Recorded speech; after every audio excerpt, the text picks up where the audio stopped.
to the No BS Spiritual Book Club's live video series, and joining me today to share the stories behind the 10 books which, at the moment, he considers to have had a significant impact on his spiritual growth is my friend, recovering financial credit trader, economist, bioresonance technology pioneer, Kundalini yoga teacher, writer, spiritual commentator, Bill Ayling. I don't know how many of you know much about Bill, but it pretty much sums up the titles I've just given you. But there's one thing I want to tease you all with right up front, and that is something that Bill wrote the other day. His wonderful blogs are getting rarer and rarer. They're worth holding on to. You know, maybe one day, like these digital pixels that are being sold for millions, maybe his blogs will be selling for millions. But he wrote one the other day that really blew me away. The way he encapsulated what is happening in society at the moment, what we need to know, what energy is all about. And we are going to discuss that later because I think it's really important too. But I'm just going to tease you with something that he said at the beginning of that. And that is that the existential crisis facing humanity has nothing to do with the virus. It has everything to do with ignorance. Now, I know that that was a quote from somebody else that Bill was sharing. He'll tell us more about that later. Anyway, let's get on with it. Bill Ayling, welcome. Thank you, Sandie.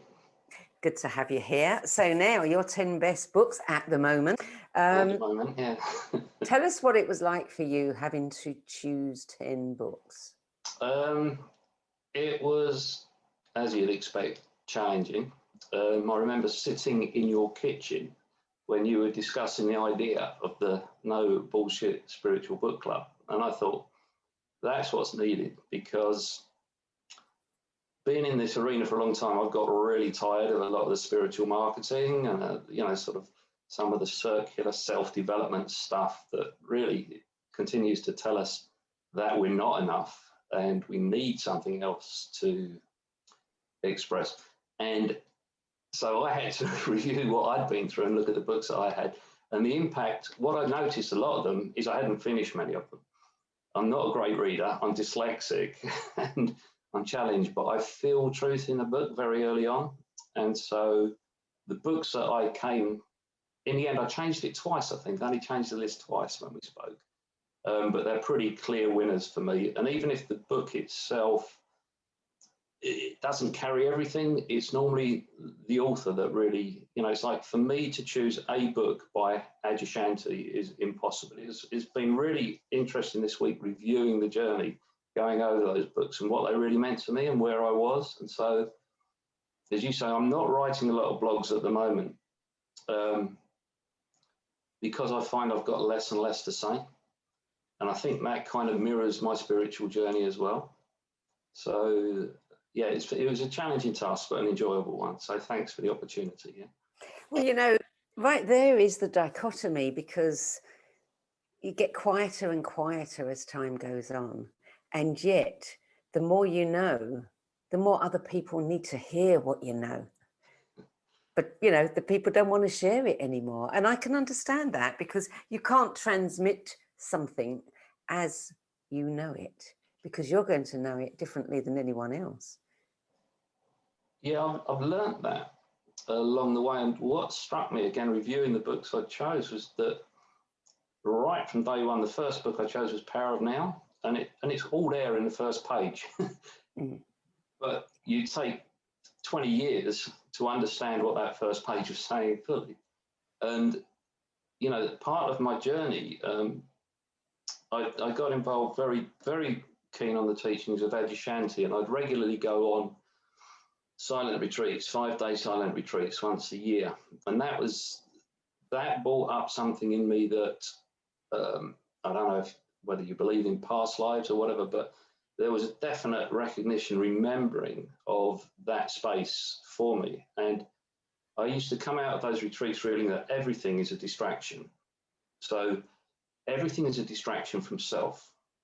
And where the books come full circle is, at the moment for me, I'm very keen on the teachings of Rupert Spira, and he said, you know, it's the non-dual teachings going back to our essential nature, the awareness of awareness. And everything in this life, to me, is a distraction. And that doesn't mean it's not beautiful and you shouldn't engage in the distraction, but what you do is you choose your distractions carefully. So where you want to give your attention away from that essential nature of ours, which again, Spira beautifully explains is happiness and peace. That is our essential nature. So when you give your attention away from that, it's got to be pretty good. And it does make you quieter and quieter. And, you know, it's almost like, you know, I'm not an awakened being, but awakening is the cessation of seeking somehow. And that's a beautiful space when you can find it. And when I plot that journey through the books, you can retrospectively look at it and go, oh yeah, there was a benchmark, there was a moment, there was a moment, there was a realization. And, you know, will we ever get there? I don't know, but I find the silence really enticing. And it feels like home. And so I've written tons over the last year, and I've put out 2 blogs. You know, and it's like I write and I think, no, that's just a projection of what's going on in my mind at the moment. And as Adyashanti would say, liberation is actually liberation is no longer believing any of your thoughts. And it's not rejecting the bad ones or the negative ones and accepting the positive good ones. It's rejecting them all, or not rejecting them all, but not believing any of them. They're just transitory sort of, you know, they're like clouds crossing the sky, all those metaphors, but it's true. And what I find on this spiritual journey as well, for me, you reach this point where people are really keen on sharing their truth. They want to tell you how it is and how it should be. And all they're doing is projecting the crap of their mind on you. And so with that awareness, you become, or I've become really mindful when I'm sort of pumping out stuff. Like, it's really been tempting this last year to join in the conversations about the virus or about, you know, the government or the deep state and all these things. And that is phenomenal entertainment. You know, they're distractions that sort of like, you know, they're noteworthy in a way because they're big stuff for what humanity is moving through. But what I think about them is kind of irrelevant in the scheme of things. With your list, the first thing I want to ask you though is, this list, did you compile it in order of when you read those books, and you know, what is the order? The order, it kind of started like that, but the first 2 books on the list are The Power of Now, and that really was the book that got me started. You know, there's some, I just read that and I thought, this is truth. And I was a bond trader. You know, I was living the life, you know, sort of anything but in time. But I had these experiences frequently, like when I traded really well, when I would make a lot of money trading, what I noticed, I was very, very present. And I used to play a lot of golf, and I noticed that when I was trading well, my golf was good. And I thought it's because I wasn't stressed because of trading. If you're losing a load of money, you're not very good at golf. But I noticed then that wasn't the correlation. It was the presence that was common to both experiences. So if I was present, my golf was good, my trading was good. And I learned, I can remember as a kid, my dad was an engineer and a teacher, and he loved DIY. And I can remember as a kid watching him sweep the garage one day. And I stood and I was watching him sweep, and he just looked so amazing doing this task. So I was pestering, Dad, can I sweep the garage? And he said, no, get away. You know, never really interested in it. Get away, son. And then in the end, he'd give me the broom and say, okay, sweep the garage. So I start sweeping the garage, and after a couple of minutes, I noticed this is rubbish. I don't really like this. And I look over and I see him polishing the hubcaps on his car. and I'm captivated by him doing this task. And I'm thinking, I want to polish those hubcaps. And again, it had nothing to do with the task. These were just simple things that brought my dad really present. And I think that's where I first really got that. I had no idea that it was that then, but I could watch him in his presence, and I was mistaking the task for the state for the task, you know. And I'm aware of that. I've been aware of that throughout my journey, that when you get into that space, it's really easy in sport because time changes, space changes, everything's different. And so I recognized somehow when I was reading that book, I recognized what he was talking about. I didn't think in spiritual terms at all. And I think we all have those experiences all the time, but we don't give them a lot of attention. And what that book did for me was give me a context and an understanding and a mechanism. You know, the use of time was really useful to give me access to something or some space where there really was no problem at all. And then the next book I put was The Way of Liberation by Sandie, because that kind of completed the journey at the time. Yeah. He'd become my teacher. Other than that, the books are pretty much in order because they sort of followed my progression from sort of, without spending too long on the story, my son had learning difficulties on the autistic spectrum. And in seeking a solution to that, I discovered something called kinesiology. And I trained in kinesiology and I became sort of, I suppose you'd call it an energy worker, an energy healer. I don't know what you'd call it, but exploring that world opened up so many avenues and so many questions for me. That the books like The Biology of Belief by Bruce Lipton was absolutely key for me because it's the first time I saw a scientific, you know, a proper scientist that I sort of could respect saying something that made sense of my experience, both with the bioresonance, with the kinesiology, with all the work I was doing. And then my modality outside bioresonance at the time was kinesiology, and I used to do a very powerful chakra hologram that I'd learned from an incredible kinesiologist called Hugo Taggart. And I was fascinated by the behavior of the kids and people's behavior. And then I found Eastern Body, Western Mind by Anadia Judith, which describes, it blends the psychological aspects of the characteristics of each of the chakras with the energetics and the physiology as well. So suddenly all these worlds were converging. And I started to understand the nature of energy, how it impacts our physiology, our behavior, our psychology. And, you know, the work, you know, again, the work that I really, you know, really enjoyed was going deeper than, you know, this is the spiritual bullshit, you know, people going, oh, your chakras aren't open. It's a stupid phrase. It means nothing. You know, you go, well, okay, talk to me about my chakras. And, you know, the work I was doing was looking at chakras in terms of over energy and under energy and yin and yang. So what is the expression of each chakra? And you could look at, you know, for example, if you look at the root chakra, somebody's identity, if they've got an over energy in the yang, so they're really trying to enforce their identity upon you, that's the fundamentalist. That's your guy who blows himself up with the bomb.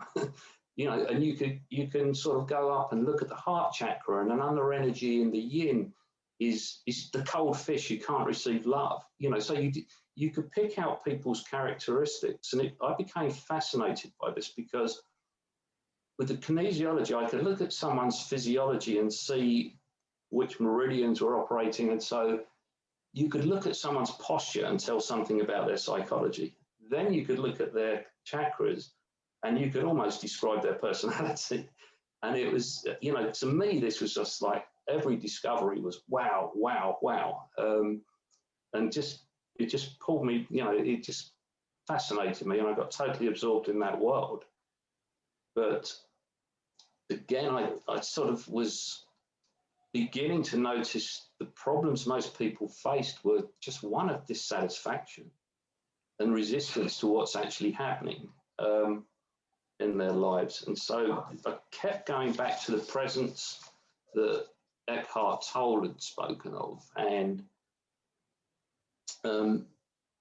trying to sort of connect the dots with those. And my absorption in the world of the field I was working with was with the kids. Okay, I was working with kids with autism, with learning difficulties, and we were using bioresonance system. And the person I was working with, Tracy, had this download one day, and she said, this system isn't remedial, it's like oxygen, and it's a new paradigm. And that posed a real problem for us, because we were working with kids with learning difficulties, and we had a system that was not remedial. So everyone was coming to us with their kids saying, basically the energy was, my kid's broken, can you fix him? And we sort of looked at that and said, we've got a challenge here, which is sort of leads back into my dislike of the spiritual marketing, because, you know, it's like become enlightened and you'll be happy. You know, it's something you're lacking, always something. We can offer you this, the law of attraction. You know, what do you want? A big car. You know, it's always rooted in dissatisfaction. And we saw these kids, and the more I worked with them, I saw that there was no problem with them at all. The problem was the way we were perceiving them. It was our own dissatisfaction, our own discomfort that they were showing back to us. They were reflecting who we were. And again, this is another rabbit hole to go really down. But I noticed parents would bring children along to see us. And by that time, my practice was just presence, really. And they'd bring kids along and they go, oh, we're really worried, his behavior is really difficult. We'd say, don't worry, just come along.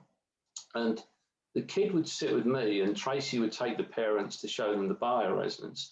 And if you could get presence, the kid would just totally calm down, and they'd walk out and go, what have you done? What have you done to him? I said, nothing, I'm just present with him. And I saw that our work then was nothing to do with the kids. It was just trying to get parents to get present with their children, lose the expectation of how they should be, and become present.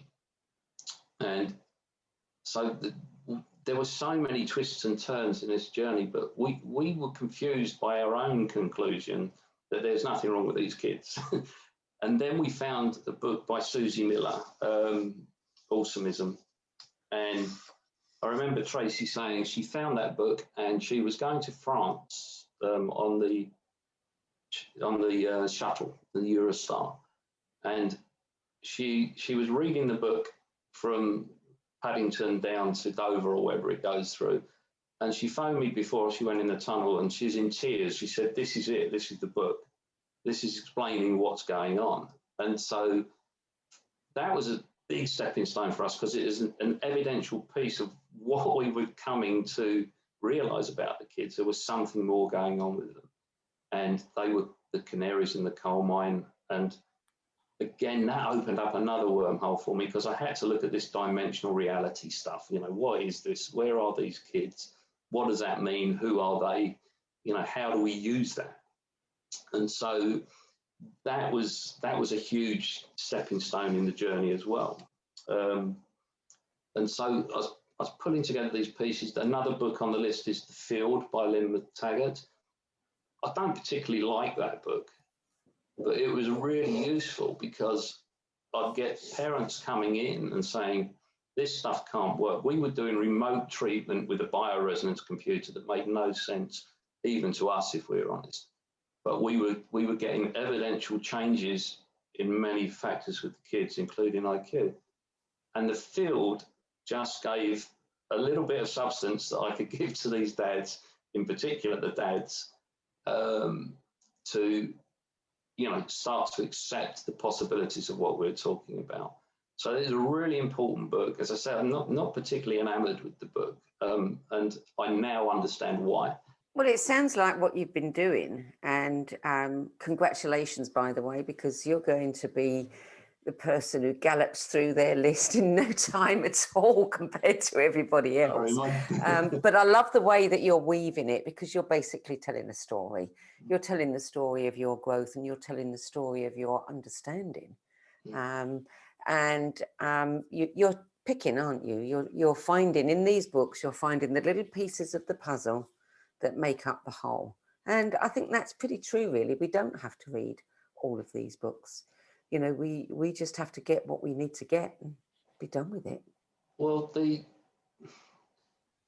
but again, you realise they transmit information in different ways. You know, it was a pretty traumatic time in my life when I went through this, and I read The Power of Now, and that was my go-to text whenever I got really triggered or things were going on that I didn't like. I'd go to The Power of Now, and it got to the stage where I could just hold the book and it would change my frequency. I just held the book and it would calm me down. And again, there's a learning in that. There's a sort of, there is a learning. And as you say, all of these books have been really important in different ways in that development. So would you like to ask me about specific books, or should I just Yes, I am going to, you know, I won't go back over some of them, but I am going to pick the ones that I think that are really powerful. You haven't mentioned The Presence Process, A Healing Journey into Present Moment Awareness by Michael Brown. And some people may feel that this is very much like The Power of Now, and it's not.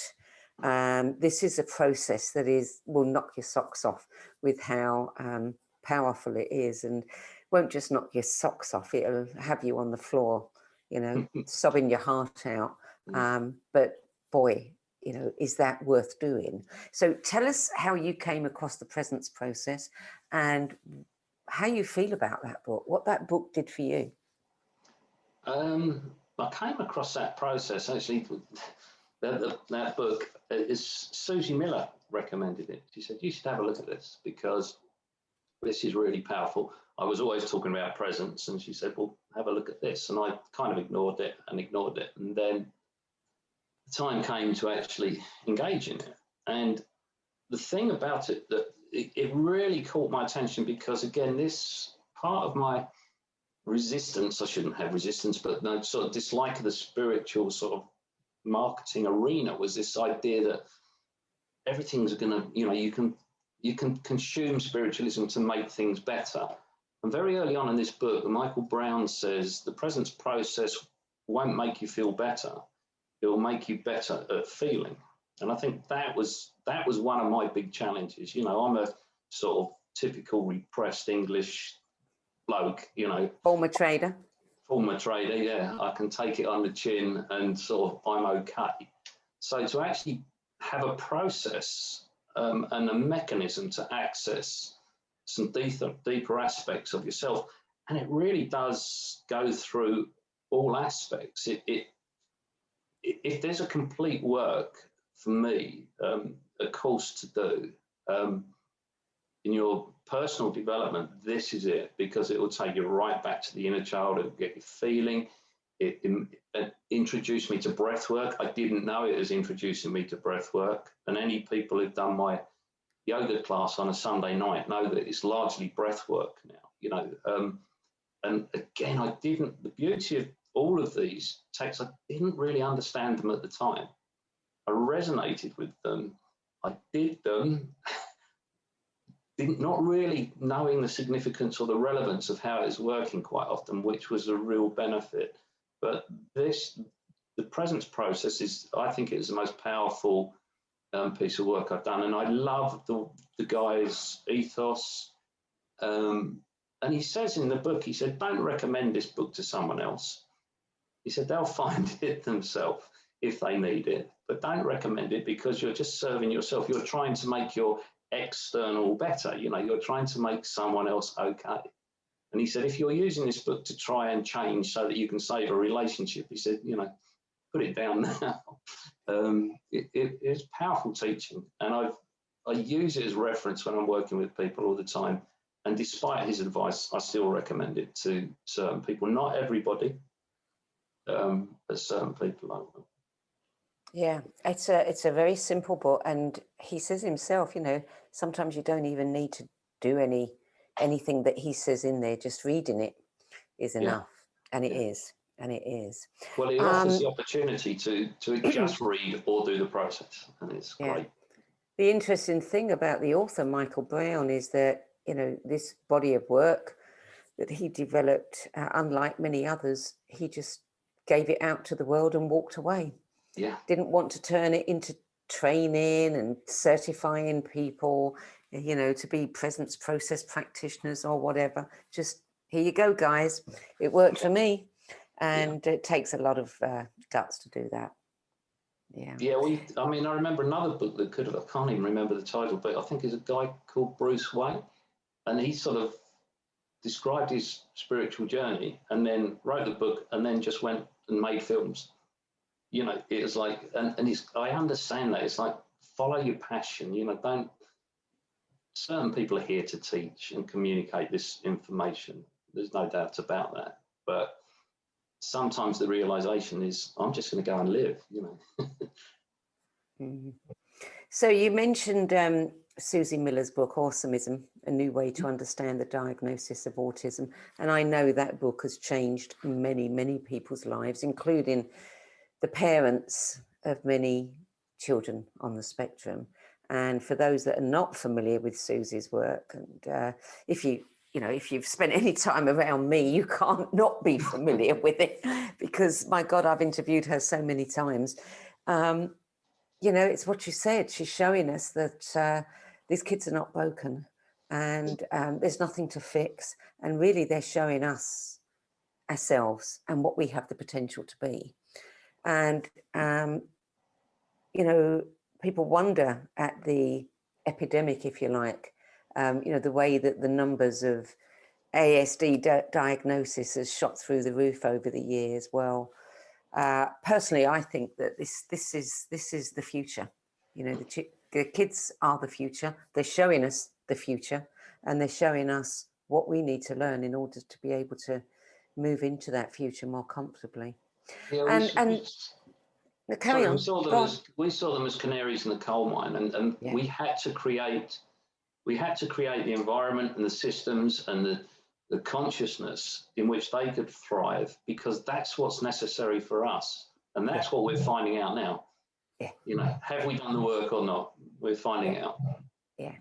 And I think, you know, I see the threads through your book that I find really interesting, in a way that, you know, you see them sometimes with regard to other people's lives. You see the threads through their books of their whole entire journey. But there's something about your one that I find exciting, because to me, it's almost like a blueprint for others as well. This book and everything that you've learned through it, and everything that Susie Miller teaches, and everything that the children are showing us, really taps in so well to the next book that came after it, which was The 9 Waves of Creation, Quantum Physics, Holographic Evolution, and the Destiny of Humanity by Carl Kellerman. And his trilogy of books, I think, are a phenomenal trilogy. So tell us about your response to the 9 Waves of Creation, especially moving on from what you had learned through Awesomeism. Well, I could see and sense this evolution in consciousness that's going on, and I could see that the challenges that the world faced and still face could not be solved at the level of consciousness we're operating. The things that are going on are just an expression of that. And, you know, again, that spiritual community, you know, books about 2012 and this is going to happen, the world's going to change. I was a bit frustrated by that. And then it was you that actually told me, have a look at this. And I read Carl's book, and it made so much sense to me. And I was, at the time, I gave a course called Stability in an Unstable World. And I could see that the world was really in a tough place, because we were living in exponential times. And so you got this incredible growth that was almost uncontrollable and unsustainable in certain areas. And you got this contrary thing that, you know, the speeding up of time, which I didn't quite understand. But Carl's book explains it beautifully, and through the mechanism of the Mayan calendar. And it was a fractal pattern of time, which actually incorporated and brought in different levels of consciousness. And what the conclusion of the book is that we've moved into this unique time where we've got 4 or 5 different levels of consciousness coexisting at the same time. So you've got the old patriarchal systems hanging on for dear life and the old fellas like me. And then you've got the movement through sort of that more equality right up until the latest iteration, which is this unified consciousness, which the kids born from 2012 or whatever are embodying. So you've got this real melting pot of different levels of consciousness and mindsets that are competing for attention, don't often understand each other. And, you know, it's just pregnant with change. And with the collapse of time and the speed of change, it made sense to me of why the kids had arrived as they had. It made sense of my journey, you know, from right through that patriarchal system, leaving the city, sort of becoming this almost walking cliche, you know, trader turns yoga teacher sort of journey. But the work, Carl's book really explained everything to me. Well, not explained everything, it gave a context that made sense. And it's still very relevant at the moment and probably getting more so. But yeah, I think so. I mean, that particular book, if anybody hasn't read it, it's a hard book to read. It's very academic. I mean, this man is a scientist. Many people laugh at the Mayan calendar, but he came to it from some kind of, I think he was working with cancer and doing cellular work. And I don't remember how he got interested in the Mayan calendar, but he probably is the expert worldwide on it. And nobody can explain it the way he can. And it is a trilogy of books because he did the Global Mind first, and then he brought out, you know, the latest one, which is the Quantum Science of Psychedelics, the Pineal Gland, Multidimensional Reality, and Mayan Cosmology. And he brings the whole thing together. And he's showing us where we are at right now with this 9th wave of consciousness that we have access to. And that is the unity consciousness. Yeah. Which is where all of his work is going now. Yeah. And it, you know, again, it is the maths of what's happening in a way as well. You know, it's a beautiful piece of work. And it explains so many of the challenges we're facing, I think. Yeah, yeah. So the 9th book in your list, having raced through the others, again, you know, when did this one come into your life? It's Being Aware of Being Aware by Rupert Spira. That's been very recent, actually. That's been over the last 6 months, I guess. And again, the non-dual teachings, this work's really beautiful, and there's a lot of truth in all these books. But there's a lot of concepts that, when I came across Rupert Spira's work, I realised I hadn't really grasped. I hadn't really got at a deep level, or grokked is that word. And so, you know, like the idea, you know, this phrase that people use, we're infinite beings, you know, that's a contradiction in terms anyway, because we're not beings if we're infinite. You know, the understanding of infinite is there's one, you know, is unity. There's no separation. You can't differentiate. And Rupert Spira describes that process of how awareness divides itself into individuated consciousness. And then the problems that evolve in our world come from a belief that we are that separate consciousness. So we lose touch with our true nature, which again is no different to what Eckhart Tolle was teaching. It's no different to what Adyashanti was teaching. But there's something in the Rupert Spira teachings and his meditations that have really, really simplified this process for me. And it's quietened my mind. It's dulled my inquiry, if I'm honest, because his work is the direct path.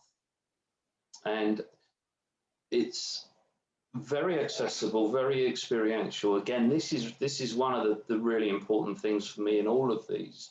You know, the thing I loved about Adyashanti's teaching it was teaching from experience, and there's not many people been to where he's been in those realms, and you can feel that authenticity and that truth. And there's a lot of people sharing a lot of information that does not come from experience.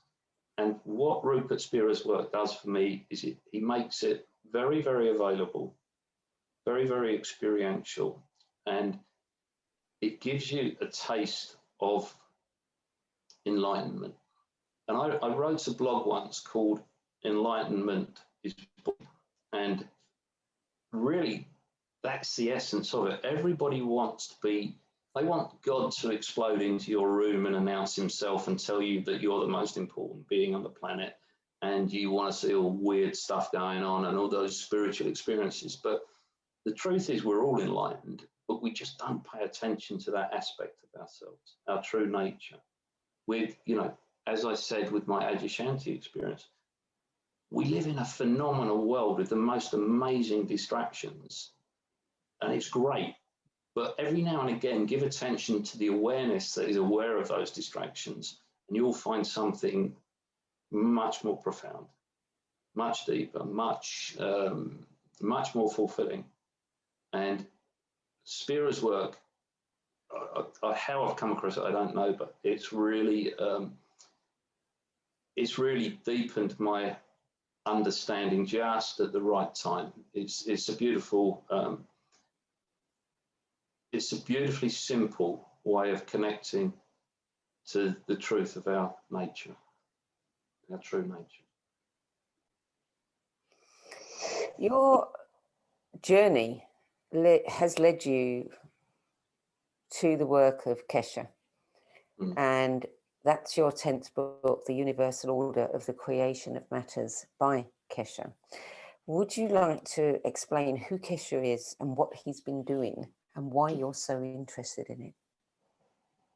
Okay. I came across Keshe years ago, it must have been 2010, and I looked at this guy and I heard what he's saying. And the first thing that caught my attention about Keshe was not the claims that there's free energy, technology, you know, healing machines, all this. What he was talking about world peace and what was necessary to bring about peace on earth. And he showed a really practical understanding of the challenges that underlie the technology that he had available to him, or said he had available to him. So, you know, I was in that arena. I went through all the conspiratorial stuff. I went down every wormhole you could go, and how free energy is being suppressed, anti-gravity technology, all these types of things. And he came along and sort of explained the consequence of his understanding and his knowledge and what it could do for humanity, but also the challenges it face. And as an economist, you know, free energy sounds great, but it's a nightmare for our structure. You have to really understand how to organize yourselves, how to develop the systems, how to, you know, everyone just immediately as well thinks at a very personal level, oh, great, I won't have an electricity bill. And Keshe's understand, that's what caught my attention. He was thinking about it and presenting his information in a way, this is a done deal, I've got this technology, but I'm concerned about how I introduce it to the world.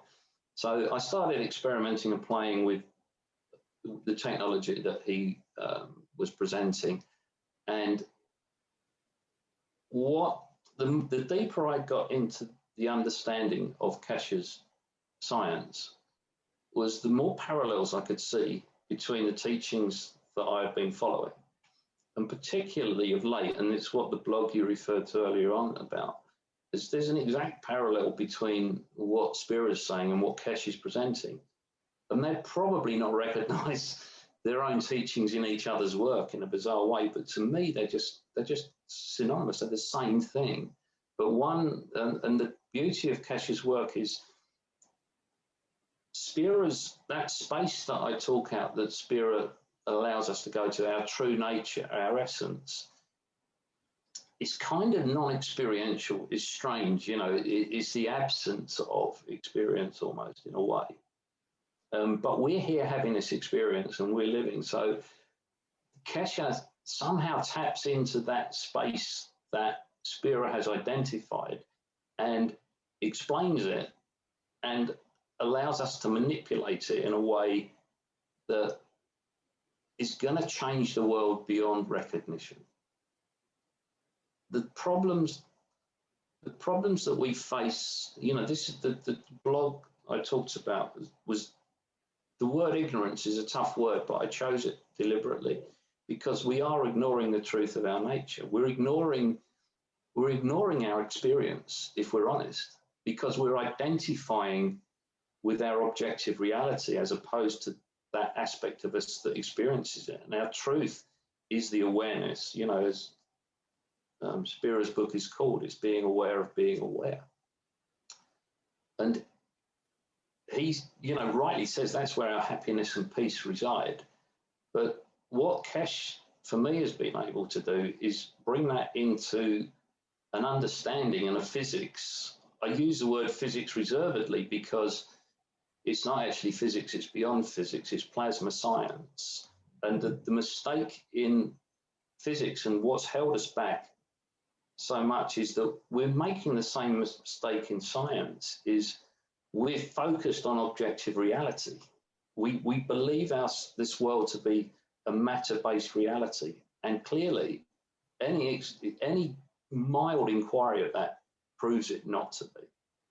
And what Keshe does is explains how matter comes into being. You know, the creation of matter, whatever that long title of his book is. He traces it back and follows the path through from source. He talks of the soul, he talks of the creator, he talks of God, which is a heresy in the scientific community. But it's such a parallel and such a match for the spiritual teachings that have captured my attention and changed my life, that I know this technology to be real. It's available already, and this is a seminal point in history, and it keys in with the kids, it keys in with Cole Calliman, it keys in with presence, it ties it all together, and it ties it together in a way that isn't sitting on a mountaintop omming. It's pulling this down to enrich this experience, to remove survival consciousness, to move us beyond lack. It's going to pose really interesting challenges for humanity because we are motivated and live by survival. You remove that, and we've got to find some other source of entertainment. My former fiance once said, and this has stayed with me ever since, that man is a problem-solving animal. And if you take away his problems, he doesn't know what to do. So he has to create more problems. And that's it in a nutshell, is that we are always constantly, you know, regurgitating. And, you know, the science of Kesh is the science of consciousness. You know, it's a consciousness technology. And what you can do is you can bring that down into the matter state and make demonstrable physical instruments that will change reality, or you can do it yourself because we are the technology. It's the bioresonance computers I use they're just a shabby sort of imitation of us and what we can do. You know, we're the real bioresonance. And similarly, you understand the soul consciousness, you understand how plasma operates, and that how matter comes into being, how biology comes into being, the lens through which we experience the world. And the possibilities really are limitless. And the analogy is, you know, we lived in the country for years, then technology evolved so that we started moving towards towns. We started looking to gather together, and then we'd go abroad and we'd go and explore the world. We're going to go and explore the universe and beyond the universe. And we don't need a spaceship to do it. absolutely confusing to someone who doesn't know anything about Kesha's work, anything about plasma. So why don't you simplify it a bit and tell us first, what is plasma? Okay, so in Kesha's work, the easiest way to explain Kesha's science is, as I said, the assumption we've made in our current scientific paradigm is that it's a matter-based reality. And so science has sort of restricted itself for looking for smaller and smaller particles that explain how the building blocks of existence come into being. And in that process, they've taken consciousness as this sort of inconvenient side effect of matter. So they believe the brain is, you know, the foundation of consciousness. It's like a side effect of the brain, and the configuration of those cells is consciousness. Now, Kesha says that the building blocks of reality start with magnetic fields or magnetic ray.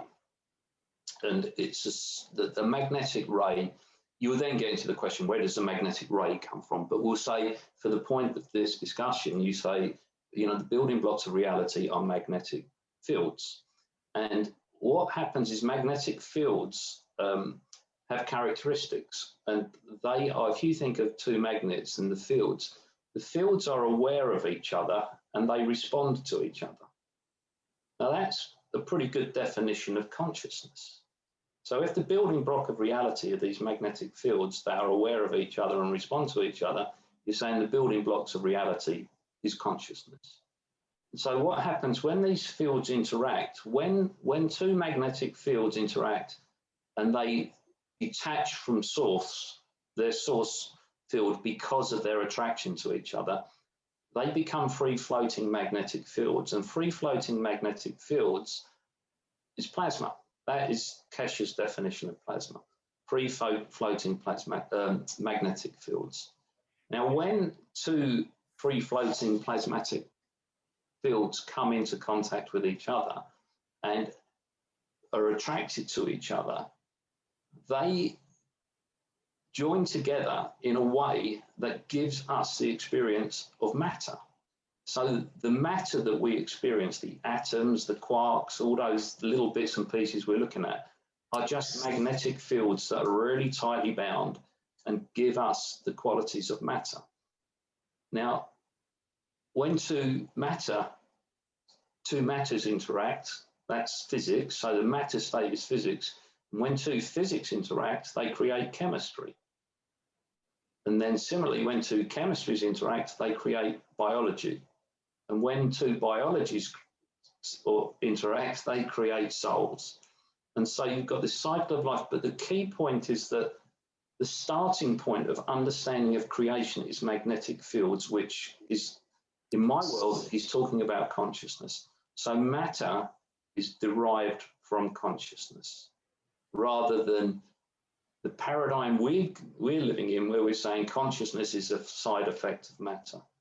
Now, because of our belief that this is a matter-based reality, our interaction with that reality is pretty clumsy. We derive energy by destroying something and taking the energy that's released from it.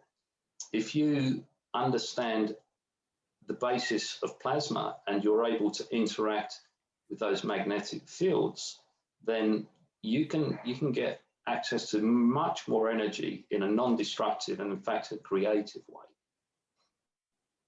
Another key point, and almost the key point about Kesha's science, is the law of interaction of those plasmatic magnetic fields.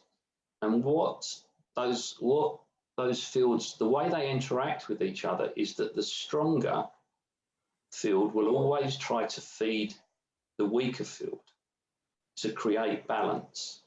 So the universe, all of this creation, is a flow, a movement of magnetic fields attempting to create harmony. And it does so by the strong feeding the weak.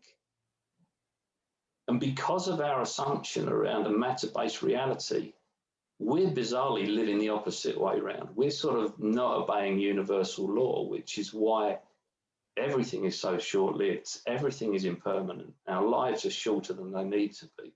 because we're actually working against that basic fundamental universal law. And you see it play out in society. You know, this is the things that are going on at the moment. You know, the strong aren't feeding the weak.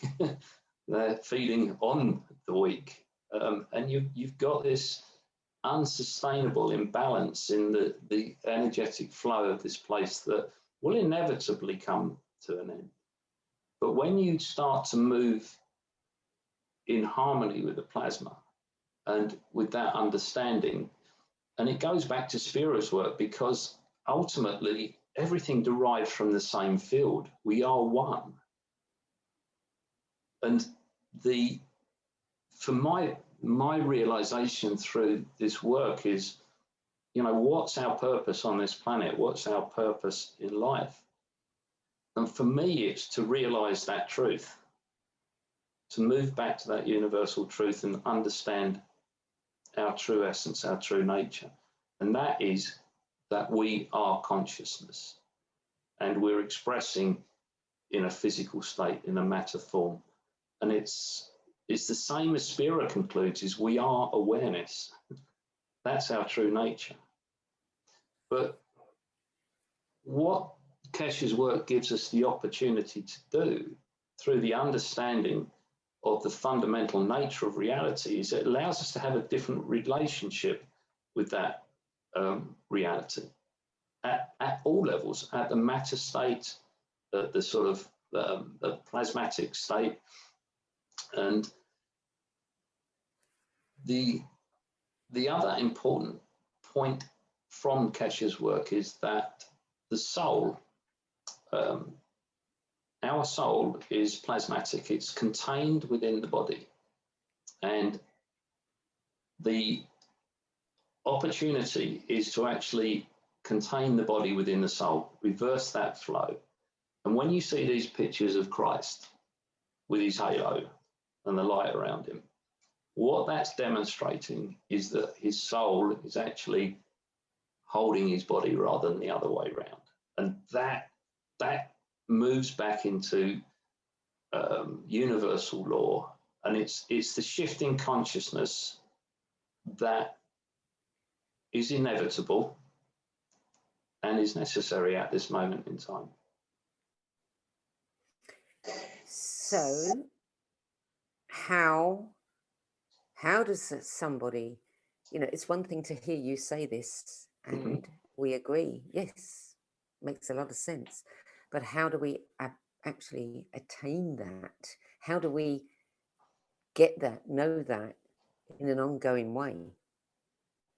Well, in the past, we've done that through spiritual inquiry.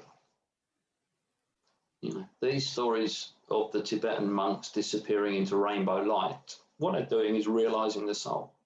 They're becoming plasmatic. We do it every night when we dream. It's what near-death experience is. We live, you know, we become, the soul is released, we become, our experience comes from the soul.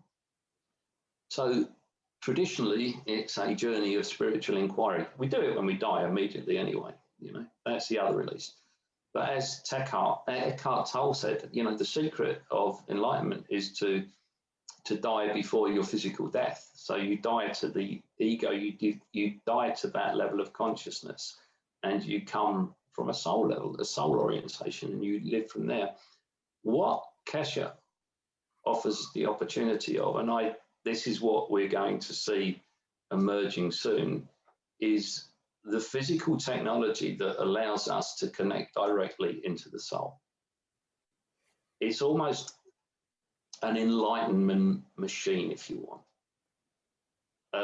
And that sounds crazy, that sounds far-fetched, but it's a very simple process if you know what you're doing. I've had a mild experience of that technology about 2 years ago in a conference, and sat in an early version of what's called the enhancement unit. And this technology is real, it's now, and it's going to offer something that, is it a bypass or a shortcut to enlightenment? it will change the behavior and the behaviors and the lack. You see, when you understand plasma and the nature of how even our body works, we don't need to consume food anymore. You can feed off plasma. We don't need to drink. You can get all you need from plasma. And again, that sounds crazy, but that's where we're moving. And it's like the free energy device. It's like, how do we get free energy? You just take energy from plasma, and there's more of it than we know what to do with. Well, how do we get plasma? How do we get plasma? What you do is you create the fields. You play at the level of plasmatic fields, as opposed to trying to destroy something for energy. So take for example the virus. The virus is an energy pack, and the virus is looking to exchange energy with the cell. It's not malevolent, it's not bad, it's just following the plasmatic laws, and so it's trying to funny enough feed energy into the cell, and it sort of goes into that cell as a result. And so the plasmatic solution is you create a field that is the same as the cell, and you put it on the skin, and the virus will feed the plasma rather than the cell, because the plasma, if you make it a weaker field, will attract the attention, if you like, of the virus. And it's understanding that flow of the strong feeding the weak. So when scientists at the moment are trying to create nuclear fusion, they're creating these really powerful magnetic fields that's trying to force stuff together and pull it apart. The truth is, you need the opposite. You need really, really weak magnetic fields and the same field strength that require that the atom will feed the feed strength. It will feed the weaker, so it will release itself and release energy as a result. And so we're kind of upside down in everything, but it's the understanding of the operation of plasma and the way that universal law, you create weaker fields to get fed. And it's in all the spiritual teachings, it's like humility, is key in all spiritual teachings. And what you're doing is you're making yourself a weak field so that you receive. Yeah. Does that make sense? No, it doesn't make sense to me. Explain that one. Humility. If I'm being humble, I'm making myself weaker. If the humility is a weak field, you give out, and what happens is, to create balance, the energy will feed you. Okay, so like God is the ultimate in humility, and so what happens? He just gives out and gives out and gives out, and loves us so much and feeds us so much that we feed him back. And we're trying to create a balance, an energy flow. I'm not explaining this well at all. I'm not grasping this. No, well, okay. So the easier one is the virus. Okay, so what happens? The virus is an energy pack that's a match for the cell, but what happens? It's trying to feed energy into the cell, and in so doing, it takes over the cell. So what we've got to do to draw the attention of the virus, we create a replica of the cell or a similar field of the cell that is a much weaker field strength. And so the virus, its attention will be drawn to the weaker field strength. So it won't bother with the cell, it will move away. And this is the way that Kesher and his technology has been dealing with this virus. So you're playing with field strengths and magnetic fields, as opposed to the physical matter-based reality where we go in and basically all we know how to do is to destroy something to release energy or change its physical structure. It's really clumsy. It's really clumsy. Well, give me an example of how I could create my own plasma. How you create plasma is the same way that is the same way that life is created on Earth. And you can create plasma by simply, you can get a glass, where's that camera? Glass of water. If you put saline in there and you put 2 metal plates, zinc and copper, for example, what happens is the field forces between the zinc and the copper, they set up an interaction, and the saline water, the salt water, actually is the bit that turns the fields into matter state. And so you'll create something called GANs. You'll create a physical embodiment of plasma. And that plasma has all the characteristics of a soul. It sounds crazy, but you can make the field strength of that plasma according to your need. And so you can get it to interact with the physical body, you can get it to interact with matter. It depends on the nature of the plasma you're making and the field strength which you use. Give me an example of something that you have created, done, achieved with plasma, GANs. Okay. Something, you know, that backs up what you're saying. Okay, so for example, my mum, bless her, she's gone now, but she had terrible swollen feet. There was, you know, she couldn't get her shoes on. And so by making the right plasma, which is, you know, you get something that replicated the plasma of the blood, and you do that by using iron and copper within that saline solution. So you make the GANs, you make the plasma of, it's effectively blood. And then you'd set up a field where you'd put a weak field one side of the foot and a strong field the other side. And the field interaction would take away the plasma that was creating the swelling in the foot, because we're plasmatic in nature inside. And so by setting up a field differential and creating a flow, you remove the swelling. Done a lot of study of magnets over the years, and I know that in India, magnets have been used for, you know, decades to heal broken bones, and they heal broken bones very quickly. So in my head, I'm kind of relating what you're saying to that, to that effect. So the magnetic field is exerting some kind of power, some kind of force that is enabling. The difficulty we have is that we believe, you know, even our physical body, the moment something goes into our body, it becomes a plasma. So the empty organs, the hollow organs in the body, are reactors that turns matter state into a plasmatic field. So when we eat food, we don't pass particles of vitamin C into the blood flow. We create the plasma of vitamin C, and that information is carried through the blood flow.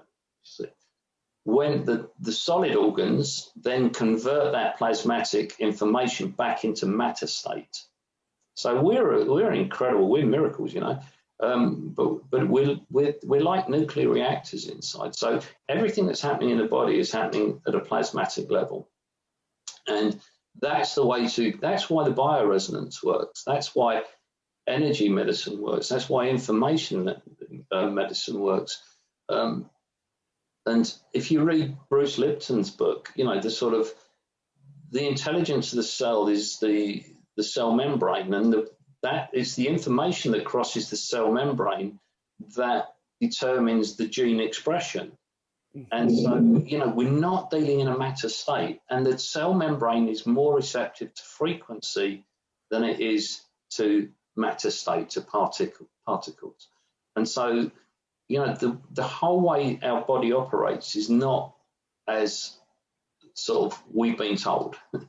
And this I mean, I'm very aware we go into sort of areas that sort of almost too difficult to communicate. In this, so they're huge. But the basic point of it is that we are not matter state beings. You know, we are not our physical body. We're not our thoughts.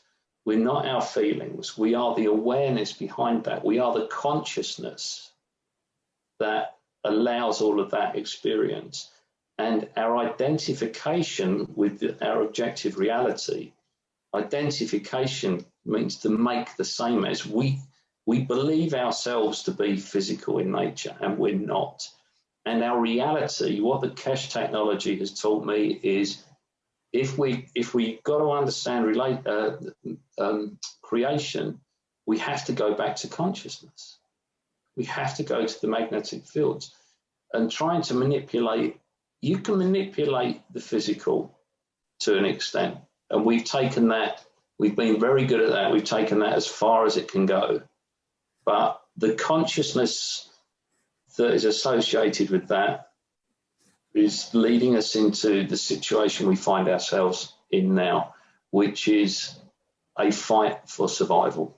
And all of the things we're seeing in society, the fear that we're seeing around this virus, the fear of death, the fear of all of, lack, comes from this fundamental misunderstanding of our nature.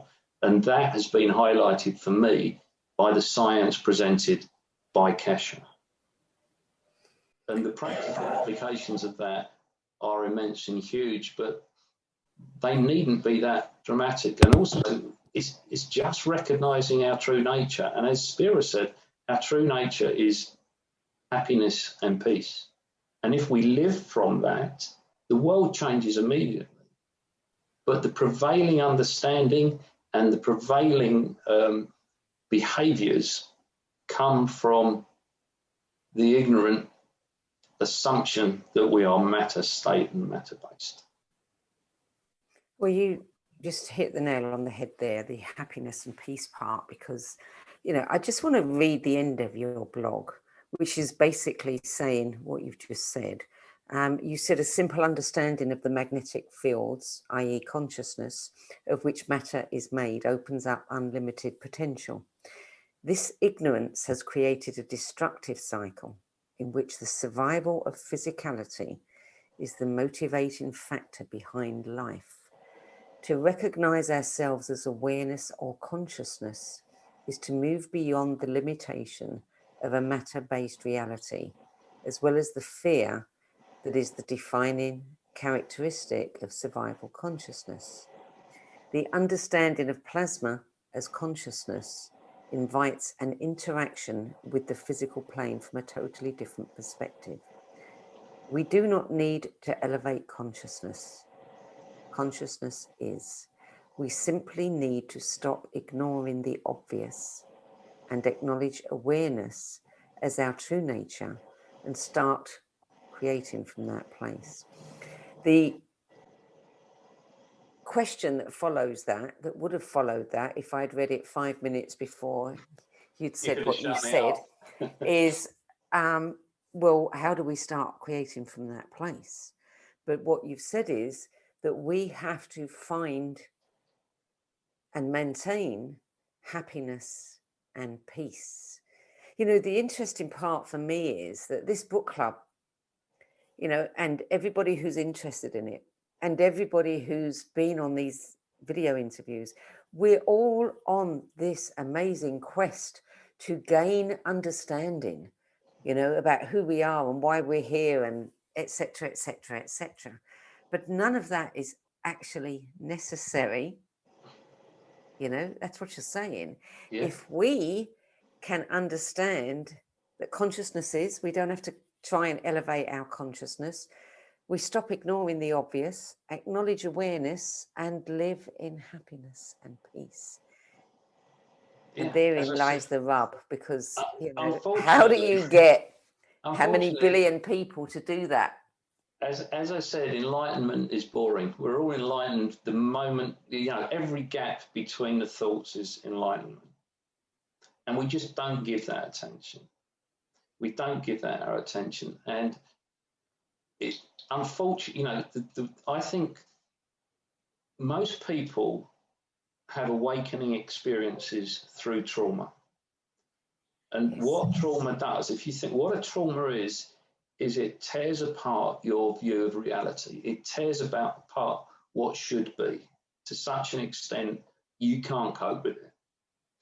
And what the world is going through at the moment is a trauma. It's got to wake up.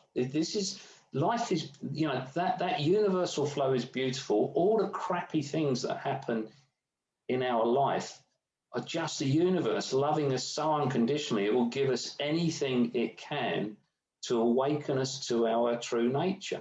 And it will kill the physicality to waken us up to that reality, because it's just a flow. It's just this beautiful balancing flow towards harmony. And our resistance to that is where all the suffering lies. Our opinion of how it should be, as opposed to what is. And that state, as I say, enlightenment is boring unless you abide in it, because within that space, there is an intimacy beyond anything you'll experience through the mind. And was it Dogen said, he craved intimacy with 10,000 things. And we all have those experiences. We're so distracted by everything else that we don't abide in that space. And to live from that space is a rare thing. There's not many enlightened beings out there, and I don't include myself in that number. But we all have that experience. It's just a question of how long we stay in there, and where do we live from? Where do we make our choices from? Do we make it from that space, or do we make it from survival? And I think the world is, whether it takes a cash technology or whether it's through, just spiritual awakening, I don't know, but my reality is shifting, and I can feel that it's palpable, experientially. And will that happen? I think everyone's already enlightened. They just got to pay attention. Well, we have to be, don't we? I mean, because we are not matter. Exactly. Here's my question. Okay. Having listened to everything you've said, and I don't disagree with any of it, is I think most people, joining us that are present here right now understand this. Mm-hmm. They've been on the journey a long time. They've read the books. They know what they know. But the unanswerable for me is, if we know all this and we understand that we are awareness, why the hell do we come here to forget?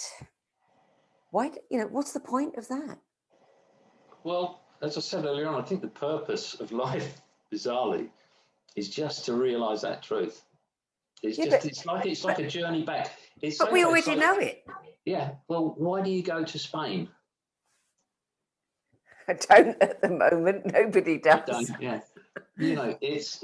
We're having it's they're big questions. It's like it's like Neil Donald Walsh. God wanted to experience himself, so he separated himself into a million. It's that kind of idea. We localize. It's like the field we're a disturbance in the field, and the reason for that disturbance is that it's the only way the field can experience itself. So we are destined to do this again and again and again, just so that the field can experience itself. I think we'll. The inevitable conclusion is the journey back to source, and then you recreate. You become a universe. You become a star. All those types of things. These are massive questions, Sandie, and I think I've got my idea of what that's about, but it's just my idea. I don't know, but I know that the suffering is a choice. So this experience there's something in this experience when you let go of that that misunderstanding, as I described it, where you see the perfection in it all. And it's difficult to translate because it's a bit like, you know, what's an analogy is, you know, like it's like you're walking through the snow and you've got yellow sunglasses on. You don't see any white snow, you only see the yellow, everything's yellow. And it's a bit like that. We're seeing this through a particular lens at the moment, and it's beautiful and it's exasperating, and the suffering is part of it. It's all perfection. And it's funny because when you realize the role of the suffering and the reason for the suffering kind of disappears. And it's difficult to explain, but we're just here to experience peace and happiness. And the way to do that is to see through that misunderstanding. And you can use words like love and all these things. I don't know, but that for me, you see, this is why I don't write anymore. I understand because that. It's a and space. I understand. And if you did one of my yoga classes, what I do, I take them into a breath work where they do long breath holds, and they just move into that still point. And the only point of it is to get familiar with that still point. Mm. And I could go into, again, Kesha, it's a transition from dark matter to antimatter. The sun is antimatter, the space between us and the sun is dark matter, and then we're the material, we're the matter state. The dark matter, we see right through it, there's nothing there. We don't even know how to measure it because that's plasma that's in total equilibrium with its environment. And then you think about the teachings of Adyashanti, Spira, Buddha, it's lose resistance to what is, merge with your environment, become dark matter, because that's the journey back to source. You know, the ultimate goal of this matter state is to become antimatter. And then when you're antimatter, the goal of it is to become matter so that you can do that bloody journey. You know, I don't know why we want to do that journey. I think it's because we're probably bored. And I think that's probably the threat. That's the biggest challenge humanity faces with this evolution of consciousness. As I say, the survival game is compelling. It's a great distraction. You said it, didn't you? You said that enlightenment is boring. And if source is enlightened, it's bored. I think so. Here we are. It. There you go. We've got it. God is bored. Well, we're almost out of time, Bill. I need to ask you, it's probably a completely redundant question. What are you reading now? I can't remember. I don't do a lot of reading either. What am I reading now? Clearly, it's not something that's revving you up. What is that? I can't see it. It's one of the, it's being aware of being aware. It's just meditations again. It's on the list, and it's at the moment it's sort of my go-to.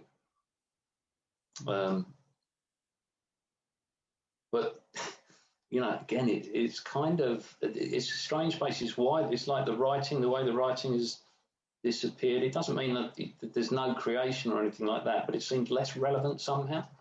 Well, you know, I can understand why you are being very slow at turning out blogs and putting your book together. However, you have a duty to the rest of us, because I find your blogs very stimulating.